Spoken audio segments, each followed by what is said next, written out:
오늘 말씀은 열왕기하 2장 1절부터 18절의 말씀에 연계되어서 이어지는 말씀입니다. 2장 1절부터 내용을 살펴보면 엘리야가 선지자직을 마감하고 엘리야 대신 엘리사가 선지자직을 승계하는 과정과 엘리사의 초기 이적 사역을 기록하고 있습니다. 오늘 본문에서 엘리사가 보여준 이적은 두 가지이죠. 첫 번째 이적은 여리고의 좋지 않은 수지를 정화시킨 사건입니다. 그리고 두 번째 이적은 자신을 조롱하던 베델의 아이들을 향하여 저주함으로써 42명이나 되는 아이들을 암콤에 의해 죽임을 당한 그러한 이적입니다. 오늘 우리는 이 두 가지의 이적을 통해서 하나님께서 주시는 메시지가 무엇인지 살펴보겠습니다. 엘리야의 승천을 직접 목격한 엘리사는 엘리야가 승천하면서 떨어뜨린 옷을 주워들고 엘리야가 승천 직전에 했던 것처럼 그 옷으로 사방에 물을 쳤습니다. 그러자 요단강의 물이 이리저리로 갈라져서 엘리사도 마른 땅으로 건널 수가 있었습니다. 그런데 이러한 모습을 엘리야의 생도들이 보고 있었지요.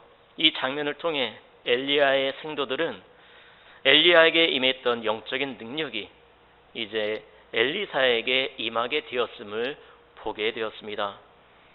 이 기적 사건을 통해 엘리야의 생도들은 엘리사가 엘리야의 사역을 계승하는 참 선지자로 인정하게 된 것이지요.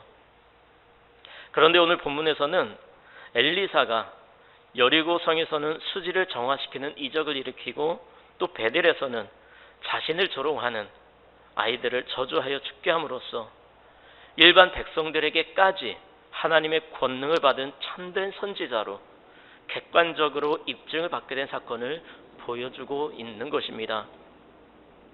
이처럼 엘리사가 참된 선지자로 인정받게 되는 이 기적을 통해서 이스라엘의 회복의 은혜를 베푸실 하나님의 은혜를 보게 됩니다. 19절부터 22절은 여리고성의 수질 정화 기적을 기록을 하고 있습니다. 여리고성 사람들은 엘리사에게 찾아와서 수질이 좋지 못해서 토산이 떨어진다고 호소를 하고 있지요. 여기서 다수의 여리고성 사람들이 엘리사에게 찾아온 것은 엘리사의 선지자적 권위가 이미 여리고성 사람들에게도 인정되고 있었음을 보여주는 대목입니다. 여리고라는 말은 향기로운 곳이라는 의미입니다. 또한 종려의 성읍, 종려나무의 성으로 불릴 정도로 환경이 쾌적하고 풍요로운 곳이 바로 여리고입니다. 그런 여리고에서 언제부턴가 토산이 익지 못하고 떨어지는 현상이 나타나게 된 것입니다.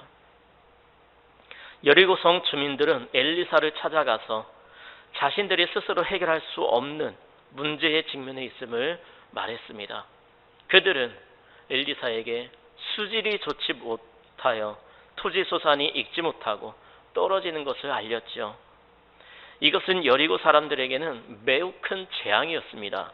왜냐하면 토산이 익지 못하고 떨어진다는 것은 농사를 지을 수 없다는 것이고 또 그 땅을 생계의 터전을 버려야 한다는 것을 의미하기 때문이지요.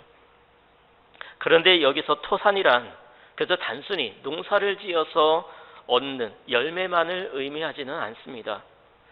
토산으로 번역된 이 단어가 히브리어로 하레츠라고 하는데요. 이 말은 경우에 따라서 땅에 사는 사람들을 의미하기도 했습니다. 즉 땅의 토산뿐만 아니라 사람이나 동물이 자식이나 새끼를 낳지 못하게 된 것이지요. 그렇습니다. 여리고성 사람들은 지금 수질이 좋지 못해서 여자들은 유산하고 가축들은 새끼를 조산하고 또 식물들은 익기도 전에 열매가 떨어져서 소산물을 얻지 못한다고 엘리사에게 지금 호소하고 있는 것입니다. 열매들이 익지 않고 낙과하는 재앙을 만났으니 여리고 주민들에게는 아주 치명적인 문제를 만나게 된 것이죠. 물론 이러한 재앙은 인간이 어떻게 해결할 수 없는 것이라는 점에서 그 문제의 심각성이 더 컸습니다.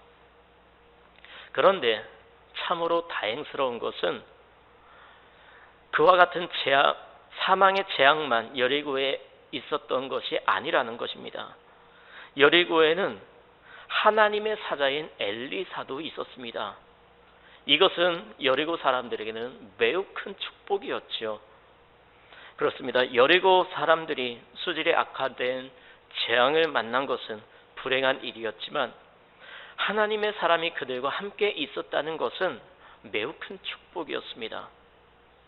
왜냐하면 그들은 엘리사에게 자신들이 당면한 문제를 알릴 수 있었기 때문이죠. 물론 여기서 문제를 알린다는 것은 단순한 하소연을 의미하지 않고 그 문제의 해결을 부탁하는 의미가 있습니다. 그런데 여기 엘리사를 찾아온 여리고 사람들의 자세를 보십시오. 여리고 사람들은 엘리사에게 우리 주인이라는 호칭을 붙이고 있습니다. 이 말을 개역 한글판에서는 우리 주라고 번역을 하고 있습니다. 이것은 엘리사에 대한 공격의 표시입니다. 이것은 다른 말로 여리고성 사람들이 엘리사를 하나님의 사자로 인식하고 있었다는 것을 보여주는 대목입니다. 그들은 엘리사가 하나님의 사람이기 때문에 분명 자신들이 해결할 수 없는 이 문제를 해결해 줄 수 있다고 믿고 엘리사에게 나와서 그 문제를 말한 것입니다. 그렇습니다. 하나님의 사람들은 세상 사람들이 해결하지 못하는 문제들까지도 해결할 수 있는 방법을 알고 있습니다. 그것은 바로 하나님께 아뢰는 것입니다. 지금 우리들도 여리고성의 수질이 악화된 문제와 같은 코로나19라는 크고 치명적인 문제에 당면해 있습니다. 인간의 힘으로는 도저히 해결할 수 없는 재앙이지요. 이럴 때에 우리는 무엇보다도 하나님께 나아가서 우리의 문제를 고해야 합니다. 주님께서는 그를 믿는 주의 백성들과 늘 함께 하시겠다고 약속하셨습니다. 그리고 그에 대한 표징으로 성령님을 우리에게 보내주셨지요. 분명 주님은 우리와 함께 하십니다. 또한 엘리사가 여리고 사람들의 문제를 듣고 해결한 것처럼 우리가 하나님께 우리의 문제를 고하면 하나님께서도 반드시 우리의 기도에 응답하실 것입니다. 그러므로 코로나19뿐만 아니라 그보다 더 힘든 일이라 할지라도 하나님께 아뢰면 하나님 그 모든 문제들을 다 해결해 주실 것입니다. 여러분, 기적은 엘리야나 엘리사 혹은 성경시대에만 나타났던 것이 아닙니다. 오늘 이 시대에도 하나님의 기적은 여전히 일어나고 있습니다. 실제로 기도해서 암이 떠나가고 관절 환자가 고침을 받고 말 못하는 사람이 말하게 되는 등 많은 기적이 지금도 일어나고 있습니다. 그저 내 눈에 보이지 않는다고 이제는 그런 기적이 일어나지 않는 것이 아닙니다. 여전히 하나님의 기적은 일어나고 있습니다. 그러므로 우리의 모든 문제들을 하나님께 아뢰고 하나님의 기적을 경험하는 저와 여러분의 삶이 되시기 바랍니다. 그런데 20절을 보면 엘리사가 여리고성 주민들에게 새 그릇에 소금을 담아 내게로 가져오라 이렇게 말을 하지요. 이 말이 무슨 뜻입니까? 소금으로 물을 고치겠다는 뜻입니다. 여러분, 엘리사의 이 말을 여리고성 사람들은 어떻게 들었을까요? 아마도 납득하기 어려운 지시일 수도 있었을 것입니다. 왜냐하면 소금은 물을 정화하기보다 오히려 더 악화시킬 수가 있기 때문이지요. 제가 화성에서 사역을 할 때 보니까요, 갯벌을 간척해서 농사지을 땅으로 만든 곳이 있었습니다. 그런데 그런 땅은 간척을 해도 수년 동안 묵혀두어야 합니다. 왜냐하면 땅에 소금기가 있으면 식물이 자라지가 않기 때문이죠. 그래서 농사를 지을 수가 없습니다. 그런데 엘리사는 지금 소금으로 물을 정화하겠다고 소금을 가져오라는 것입니다. 그런데 놀라운 일은 여리고성 사람들이 엘리사의 말에 그대로 순종을 했다는 것입니다. 조금의 망설임도 없이 의심도 없이 순종을 했습니다. 그 결과 어떻게 되었죠? 그들은 물이 고쳐지는 기적을 경험하게 되었습니다. 이제는 물이 깨끗해져서 마음대로 먹을 수도 있고 농사도 지을 수 있게 되었습니다. 이것은 여리고성 사람들이 순종했던 결과입니다. 성경에는 수많은 사람들이 이러한 순종으로 기적을 경험했습니다. 대표적인 예가 가나의 혼인잔치 때에 예수님의 말씀에 순종한 종들입니다. 그들은 말도 안 되는 예수님의 말씀에 그대로 순종을 하지요. 포도주가 떨어져서 잔치를 멈춰야 하는 그 위기에 예수님은 종들에게 사람들이 손과 발을 씻는 용도로 쓰이는 그 항아리에 물을 가득 채우라고 명령을 하셨습니다. 그 말씀대로 종들은 항아리에 물을 가득 채웠습니다. 그런데 예수님은 곧바로 그 물을 떠서 연회장에게 갖다 주라고 말씀하시지요. 이에 종들은 조금도 의심하지 않고 그 물을 연회장에게 갖다 주었습니다. 그러자 연회장은 신랑에게 사람마다 먼저 좋은 포도주를 내고 취한 후에 낮은 것을 내거늘 그대는 지금까지 좋은 포도주를 두었도다라고 하면서 맛이 좋은 포도주를 내는 그 신랑에게 칭찬을 했습니다. 이것은 예수님의 말씀에 순종한 결과이지요. 엘리사는 여리고 사람들이 가지고 온 소금을 물에 던져서 물을 고쳤습니다. 그리고 이렇게 선포합니다. 여호와의 말씀이 내가 이 물을 고쳤으니 이로부터 다시는 죽음이나 열매 맺지 못함이 없을지니라 하셨느니라. 여러분 어떻게 생각하십니까? 혹시 여러분은 엘리사가 소금을 던졌기 때문에 물이 고쳐졌다고 생각을 하십니까? 사실 엘리사가 소금을 던진 행위는 여리고성 사람들의 순종의 여부를 알아보기 위한 행위에 불과했습니다. 그렇다면 무엇이 샘물을 고쳤을까요? 21절을 자세히 보시면 엘리사가 여호와의 말씀이라고 말을 시작합니다. 무슨 말씀입니까? 하나님께서 이렇게 하셨다는 것입니다. 그렇다면 하나님께서 뭐라고 말씀하셨습니까? 내가 이 물을 고쳤으니 이로부터 다시는 죽음이나 열매를 맺지 못함이 없을지니라 라고 말씀하셨습니다. 그렇습니다. 그 우물은 한 그릇의 소금으로 고친 것이 아니고 하나님의 말씀으로 고친 것입니다. 하나님의 말씀이었기에 수질이 정화될 수 있었던 것이죠.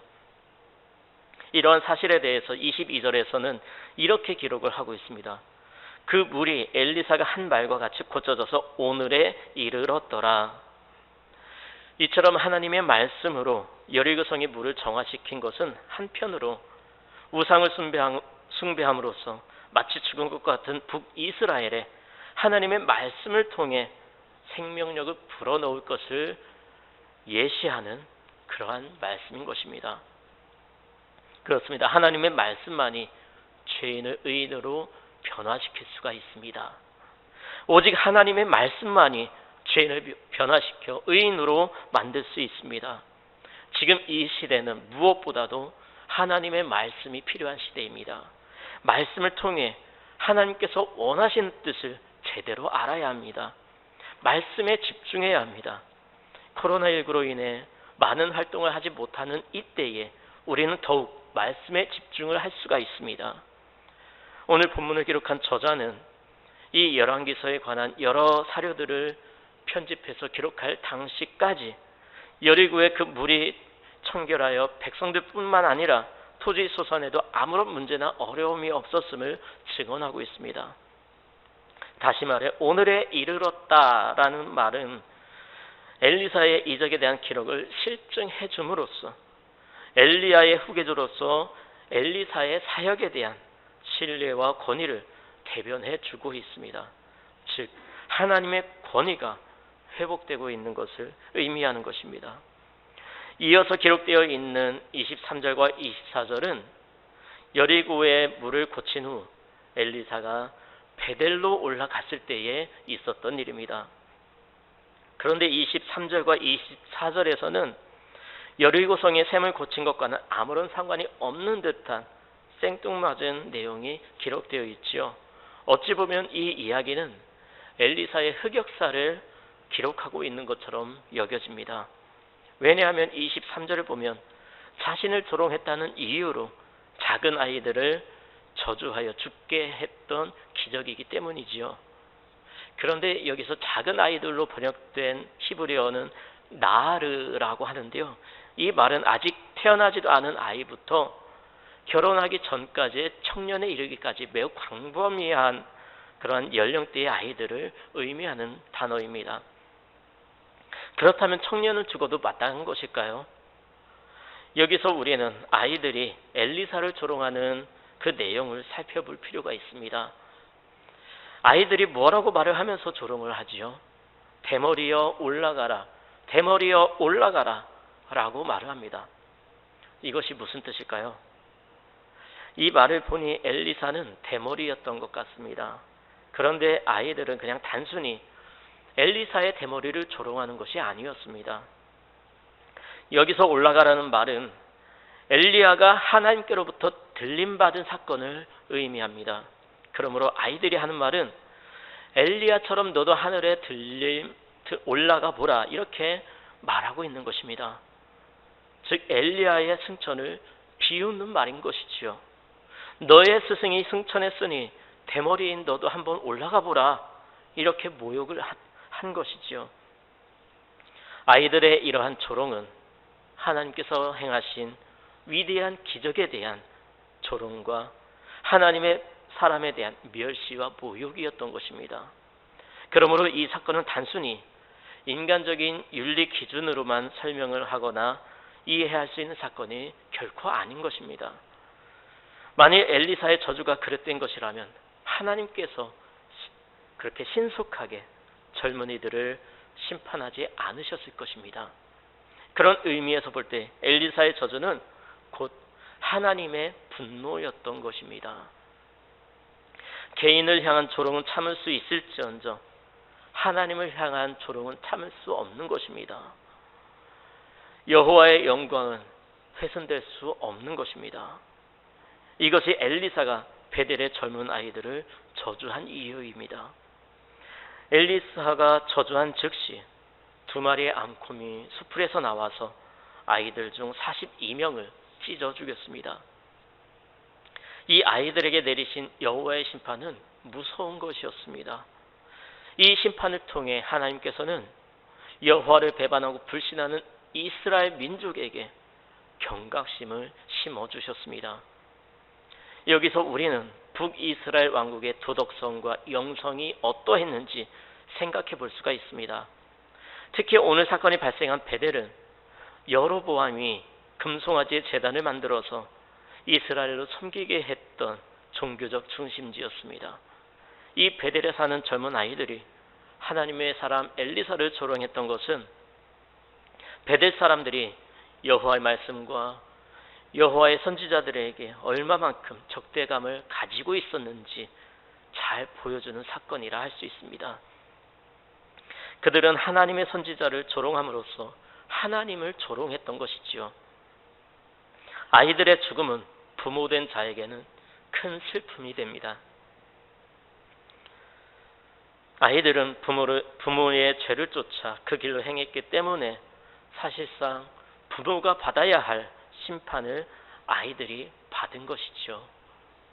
이처럼 하나님의 선지자를 조롱하는 청년들의 모습은 당시 베델을 비롯한 북이스라엘 사회가 얼마나 영적으로 도덕적으로 타락하고 부패했는지 알 수 있는 대목입니다. 왕들이 부도덕한 생활을 즐기고 선지자들을 핍박을 하니 그 불의한 풍주가 전 이스라엘 사회에 만연되어 있었던 것이지요. 특히 젊은 청년들이 그와 같은 반도덕적 풍주와 불신앙의 풍조 속에 성장하고 있었다는 사실은 북이스라엘의 암울한 장래를 내다보게 하는 모습입니다. 유명한 서양 교육가가 이런 말을 했습니다. 한 국가의 청년들은 그 국가 번영의 가장 중요한 자산이다. 그렇습니다. 청년들은 국가의 힘이요 미래입니다. 그런 청년들이 하나님의 선지자를 조롱했다는 것은 북왕조의 미래가 패망할 징조임에 분명한 것입니다. 오늘 이 시대를 살아가는 우리의 청년들도 마찬가지입니다. 물론 아직도 많은 청년들은 자신의 자리에서 열심히 미래를 준비하며 하나님께서 기쁘게 받으실 만한 믿음의 삶을 살아가고 있습니다. 하지만 열심히 일하지 않고 일확천금을 꿈꾸며 하나님의 뜻에 반대하며 불신앙의 삶을 살아가는 청년들도 매우 많은 것이 사실입니다. 가슴 아픈 일이지만 이는 교회의 기성세대들이 청년들에게 모범적인 믿음의 삶을 보여주지 못했기 때문입니다. 오늘날 이 세대는 세상을 향한 교회의 영향력이 매우 약해졌습니다. 코로나19라는 명목으로 교회를 압박하는 정치 형태를 보아도 알 수 있습니다. 인터넷에 교회 관련된 뉴스를 보면 수많은 악플들이 댓글로 달립니다. 왜 그렇습니까? 교회가 선한 영향력을 이 사회에 끼치지 못했기 때문입니다. 오늘 우리는 이러한 현실에 대해서 하나님께 철저히 회개하며 교회와 예배의 회복이 이루어지도록 기도해야 합니다. 그것이 교회가 회복되는 길이요 나라가 사는 길입니다. 오늘 우리는 엘리사를 통해 나타난 두 가지 기적을 통해 하나님의 메시지를 살펴보았습니다. 지금 이 시대의 교회는 세상에 영향력을 끼치지 못하고 오히려 세상의 지탄을 받고 있습니다. 또한 코로나19라는 핑계로 성도들이 계속해서 교회에서 이탈하는 현상에 마주해 있습니다. 이는 교회가 올바른 신앙의 길을 가지 못했기 때문이고 이 세상에 소망이 되지 못했기 때문입니다. 이제는 교회의 회복을 위해 꿈꾸며 하나님께서 원하시는 참된 신앙의 길을 가야 합니다. 오늘 말씀에서 살펴본 것처럼 우리는 말씀에 집중해야 합니다. 그동안 잘못된 길을 간 죄악을 회개해야 합니다. 이제는 교회가 회복을 위해 나아가야 합니다. 이런 올바른 믿음의 삶으로 교회의 회복을 위해 힘쓰는 저와 여러분의 삶이 되시기 바랍니다.